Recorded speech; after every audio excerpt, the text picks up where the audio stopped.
Olá a todos, sejam muito bem-vindos a mais uma aula de Algoritmo e Programação de Computadores 2 para EAD Vídeos. Eu sou o professor William Rodrigues e nessa aula faremos um resumo aí de alguns exercícios e a resolução de exercícios de provas anteriores. Então vamos lá? Questão 1. Quando se trata de arquivos em um dado sistema operacional, estamos falando de um componente de sistema que serve para organizar maneiras de criar, acessar e modificar tais arquivos.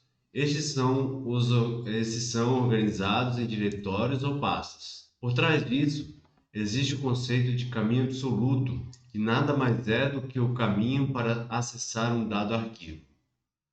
Considerando o conceito de caminho absoluto, assinale a alternativa correta. A.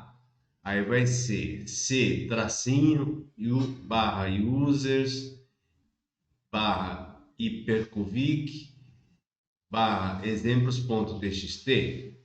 Aí B, C, ponto e vírgula, barra user, barra invertida hiperconfig, barra exemplo.txt. C, dois pontos, barra invertida use, barra invertida documentos, barra invertida hiperconfig, barra invertida exemplo txt. D, C, dois pontos, barra user, barra invertida documentos, barra invertida hiperconfig, barra invertida exemplo.txt, depois E, C, dois pontos, barra invertida user, barra invertida documentos, barra invertida hiperconfig, aí barra normal, exemplo.txt. Então aqui, pessoal, o que nós temos aqui, o C, o que o C vai indicar? O C indica unidade de disco raiz. Normalmente o disco raiz é o disco rígido C. O user indica o diretório user. Documentos indica o diretório documentos dentro da pasta users. Hyperconfig indica uma subpasta chamada hyperconfig dentro da pasta documentos. E exemplo.txt indica o nome do arquivo. Então, para começar, já nós temos aí a alternativa A. Ela coloca o C e o hífen. Ela utiliza o hífen. Em vez de uma barra invertida, como separador do diretório, que é incorreto em um sistema Windows. E a segunda aí, nós temos o B, ele coloca o C, combina com dois pontos, ponto e vírgula, e combina com barras invertidas e barras normais, como separador de diretório, o que é inválido. E depois nós temos o C na alternativa D, C use barra invertida documentos, perconvic, exemplo, está faltando o I no nome da pasta hiperconvic, na alternativa D. E depois, na última alternativa, na alternativa E, utiliza uma barra normal como separador de diretório, o que é incorreto em sistemas do Windows, tem que ser barra invertida. Então, com isso, a gente pode concluir aqui que a alternativa correta é a alternativa C, que é C, dois pontos, barra invertida user, barra invertida documentos, barra invertida hiperconfig e barra invertida exemplo.txt. Com isso, concluímos essa primeira questão aqui. Questão 2. Então, pessoal, o que vai cair na prova para algoritmos é bem teórico, viu, pessoal? Não exige tanta coisa assim de algoritmos, né? Essa é a parte de teoria do algoritmo. Geralmente cai coisas mais teóricas. Então vamos nessa questão 2. Um dos conceitos fundamentais que sustenta o paradigma de orientação a objetos está na possibilidade de criarmos vários objetos a partir de uma mesma classe. A esse procedimento damos o nome de instanciação, que é quando criamos um determinado objeto com características definidas na classe que modela uma entidade de mundo real. Analise o código que implementa uma classe de soma a seguir. Então, ele dá lá uma classe, ele cria a definição aqui, ele cria o construtor, inicia o construtor e cria as variáveis valor 1 e valor 2 e manda printar a soma dos valores 1 e 2. Depois ele instancia resultado, soma 7 e 6. Assinale a alternativa que apresenta corretamente a parte do código em que está a realização de uma instanciação. A na linha 10, B na linha 3, C na linha 1, D na linha 6, E na linha 5. Então, como eu já dei um spoiler aqui, ó, a instanciação, pessoal, ela está na linha 10. Mas por que, professor? Bom, a linha 10, ela cria um novo objeto soma e o nomeia como soma, como nós estamos vendo ali. Esta é a parte do código que realiza a instanciação. Na linha 3, 5 e 6, define atributos da classe e o construtor, mas não cria um objeto. Na linha 1, define a classe e também não cria um objeto.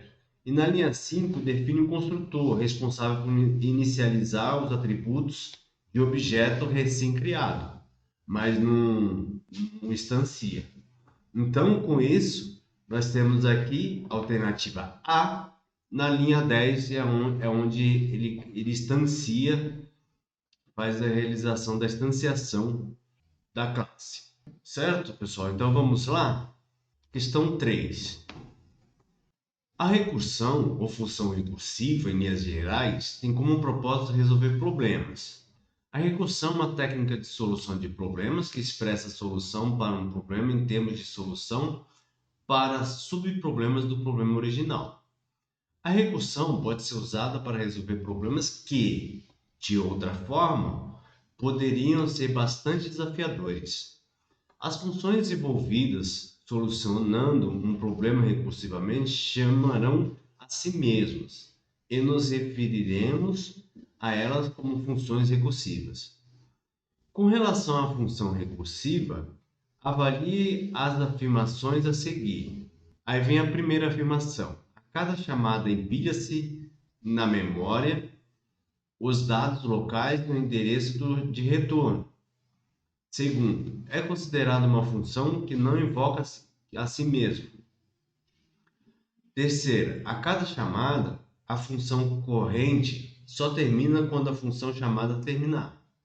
Quarto, a cada chamada, ao retornar, desempilha-se os dados da memória, restaurando o estado antes da chamada recursiva. Então aqui, pessoal, o que se entende? A cada chamada, empilha-se na memória os dados locais e o endereço de retorno. Está correta, porque a recursão funciona como uma estrutura de pilha, que a gente vê falar de stack. Quando uma função recursiva é chamada, seus dados locais, as variáveis, os parâmetros e o endereço de retorno, para onde volta após a função terminar, são empilhados na memória. E essa pilha mantém o estado de cada chamada recursiva, certo? E a 2?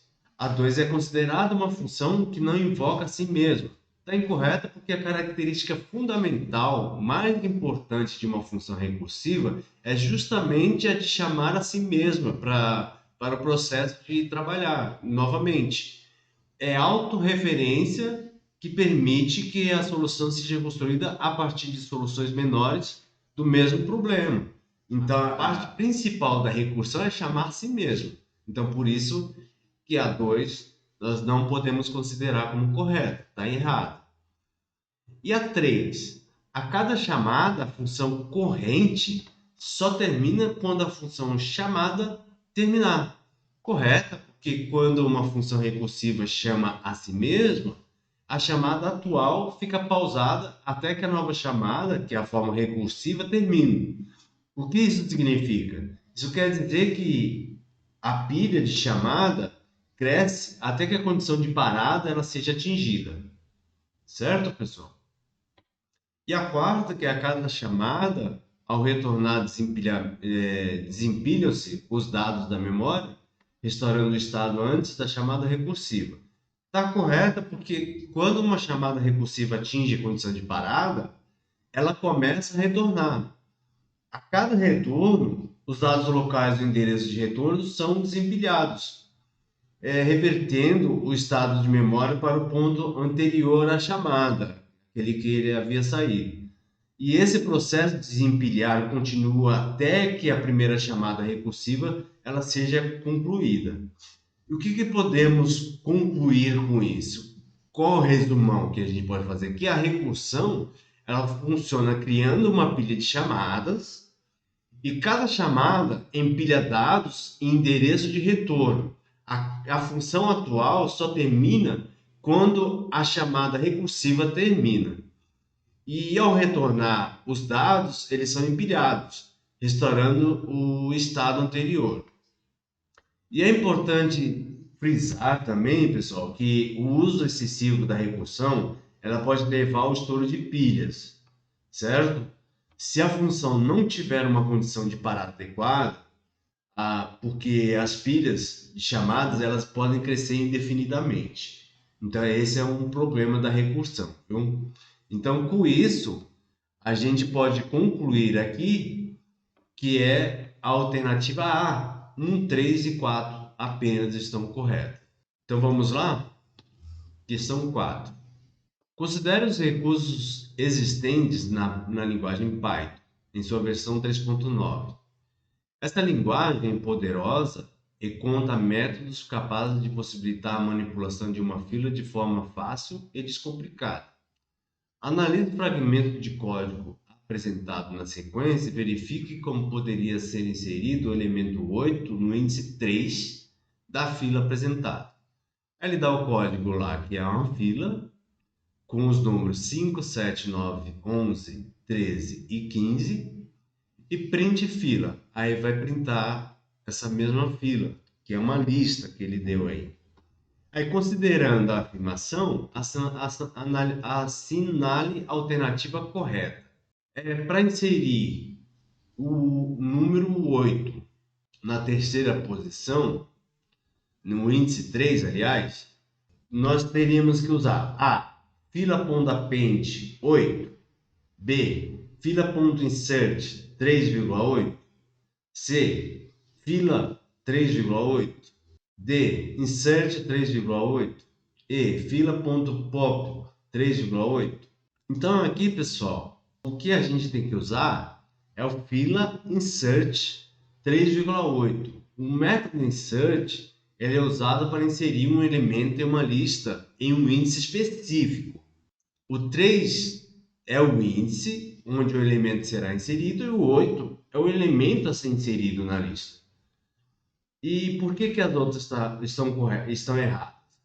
Porque o fila.append 8, por exemplo, ele vai adicionar um elemento ao final da lista e não a um índice específico.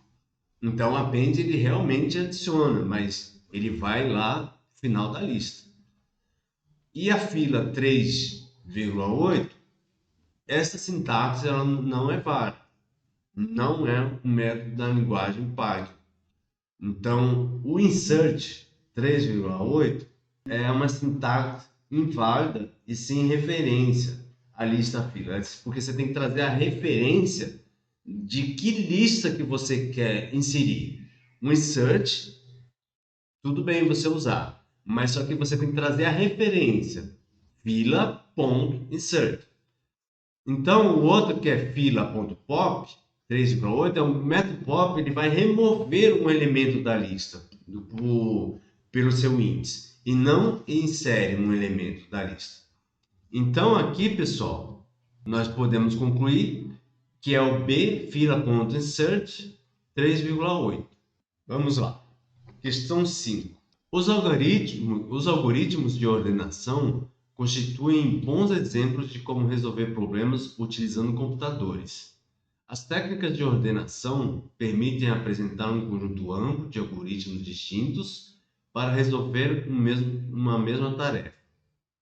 Dependendo da aplicação, cada algoritmo considerado possui uma vantagem particular sobre os outros. Além disso, os algoritmos ilustram muitas regras básicas para a manipulação de estruturas de dados. Considerando os vários métodos disponíveis, avalie as afirmações a seguir em relação aos algoritmos de ordenação interna e as relacione adequadamente aos termos de algoritmos aos quais se refere. 1. Ordenação por seleção. 2. Ordenação por inserção. E 3. Quicksort. Aí vem o primeiro caso. Em cada passo, a partir do i igual a 2, o IESM, item da sequência fonte, é apanhado e transferido para a sequência destino, sendo inserido no seu lugar apropriado. Segundo, nos algoritmos de ordenação, o princípio de funcionamento consiste em selecionar o menor item do vetor e em seguida trocá-lo com o item que está na primeira posição do vetor. E terceiro, o algoritmo de ordenação é mais rápido que se conhece e consiste em dividir o problema de ordenar um conjunto com n itens em dois problemas menores. Assinale a alternativa que relaciona adequadamente os dois grupos de informações. Assinale a alternativa que relaciona adequadamente os dois grupos de informação. Então, aqui, o que nós podemos concluir? No primeiro caso, em cada passo, a partir do i igual a 2, iésimo item da sequência fonte é apanhado e transferido para a sequência destino, sendo inserido no seu lugar apropriado. Este é o funcionamento do algoritmo de ordenação por inserção, pessoal. O algoritmo percorre a lista, inserindo cada elemento em sua posição correta, a parte já ordenada da lista. E o segundo, que nos algoritmos de ordenação, o princípio de funcionamento consiste em selecionar o menor item do vetor e em seguida trocá-lo com o item que está na primeira posição do vetor. Este é um funcionamento do algoritmo de ordenação por seleção. O algoritmo encontra o menor elemento e coloca na primeira posição. Depois, encontra o segundo menor e o coloca na segunda posição, e assim por diante. E o terceiro, vamos lá. O algoritmo de ordenação é mais rápido que se conhece e consiste em dividir o problema de ordenar em um conjunto com n itens em dois problemas menores. Esse é típico, pessoal, do algoritmo de Quicksort. O Quicksort ele é um algoritmo de ordenação muito eficiente que utiliza técnicas de dividir para conquistar. Esse aqui é bom vocês estudarem, que ele tem um potencial muito grande de cair na prova. Ele escolhe um elemento como pivô e posiciona a lista em duas sublistas, e com elementos menores que o pivô e outra com elementos maiores, o processo é repetido recursivamente até que as sublistas, as sublistas e a lista esteja completamente ordenada. Ou seja, pessoal, ordenação por inserção insere cada elemento em sua posição correta na parte já ordenada, e a ordenação por seleção encontra o menor elemento e o coloca na primeira posição, repetindo o processo, e o Quicksort divide a lista em sublistas e ordena as sublistas e depois as combina, certo? Então, com isso a gente pode concluir que é a alternativa C. 1 relacionado com o segundo, 2 com o primeiro e 3 com o terceiro. Vamos à questão 6. A disponibilização de um determinado documento na internet só é possível graças aos servidores de aplicação que ficam conectados à rede, disponibilizando os recursos de determinada página web. Na arquitetura cliente-servidor, o cliente é o lado do computador do usuário, que utilizando o navegador de internet solicita acesso a um determinado recurso, como por exemplo uma página web. O lado do servidor é onde essa página web está guardada e para que seja acessada, o servidor deve conceder o devido acesso ao recurso solicitado. Para que isso seja possível, é necessária a utilização de um localizador de recurso que realiza tal requisição utilizando-se de uma linguagem padronizada de comunicação. Diante do exposto, esse localizador é conhecido por URL ou A. Uniform Resource Locator, B. Uniform Recurse Locator, C. Unit Resource Local, D. Uniform Rescue Local ou E. Use Resource Localization. Então aqui, pessoal, o correto da URL é Uniform Resource Locator. É o nome completo para a localização de recursos que o problema descreveu aí. Ele é usado para identificar e localizar recursos na internet, como páginas web, arquivo, imagens e vídeos. O URL, pessoal, é uma sequência de caracteres que representa o endereço único de um recurso na internet.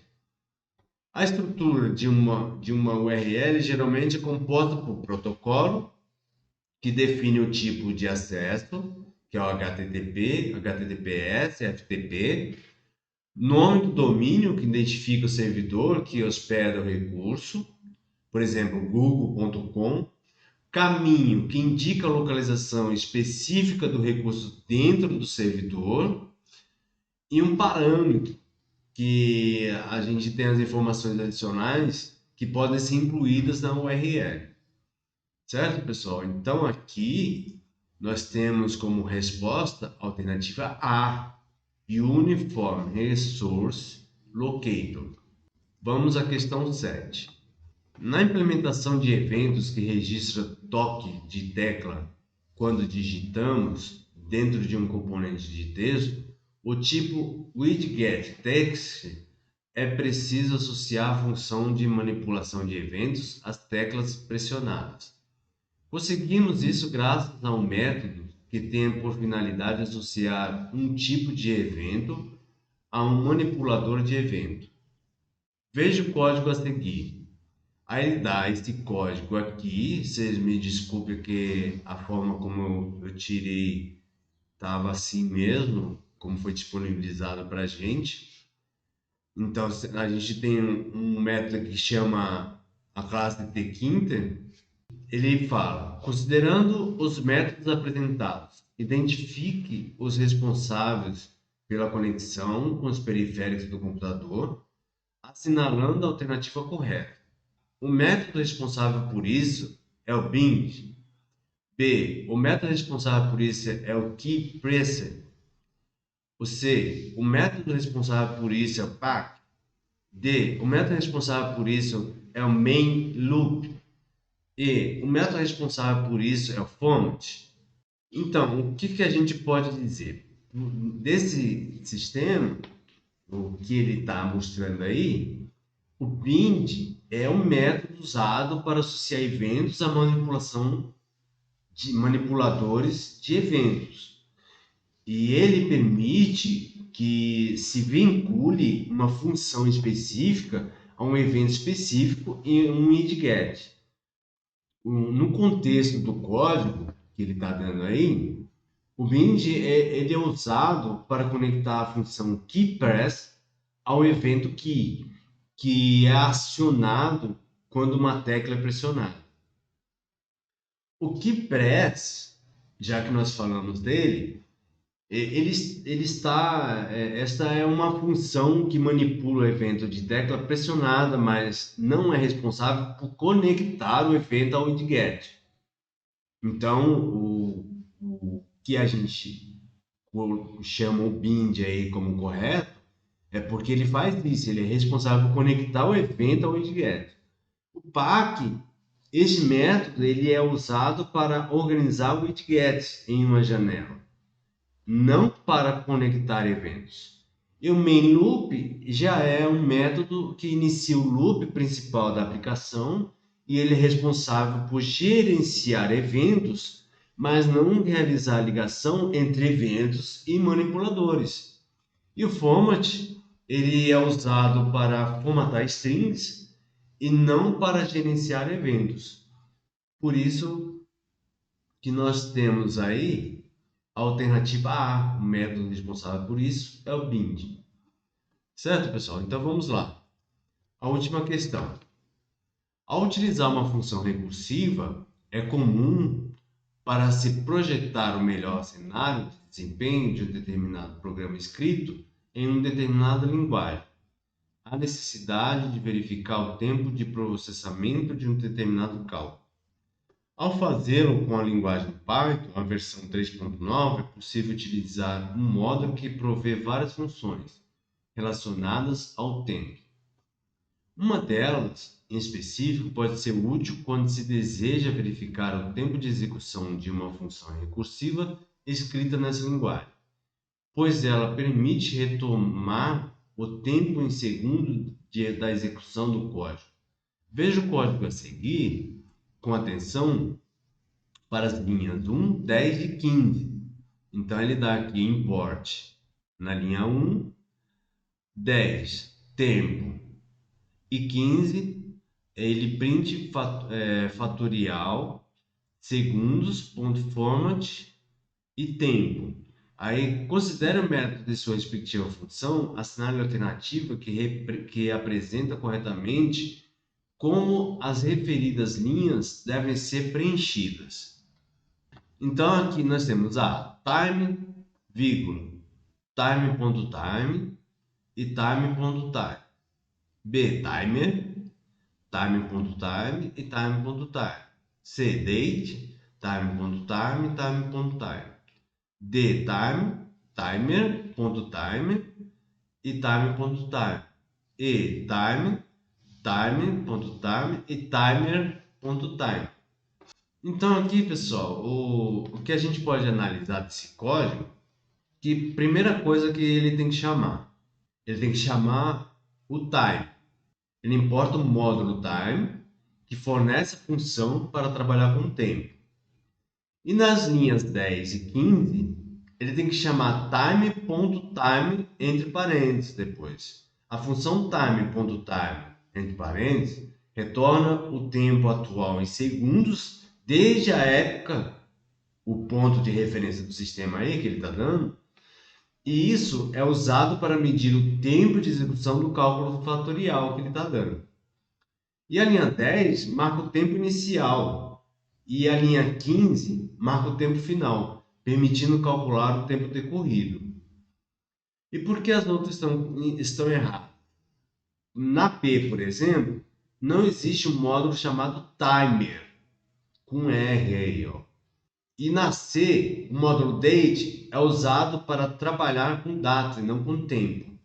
E na D, não existe também a função chamada timer. E na E, não existe também a função chamada timer. Então, o que a gente pode concluir? Que o código usa o módulo time e sua função time.time, ao medir o tempo de execução de uma função recursiva, como o cálculo do fatorial que ele está dando aí. E o tempo decorrido é obtido subtraindo o tempo inicial do tempo final. Certo, pessoal?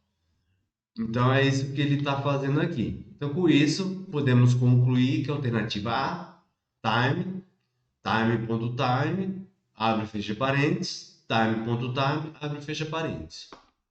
Certo, pessoal? Com isso, espero ter ajudado vocês aí e até a próxima.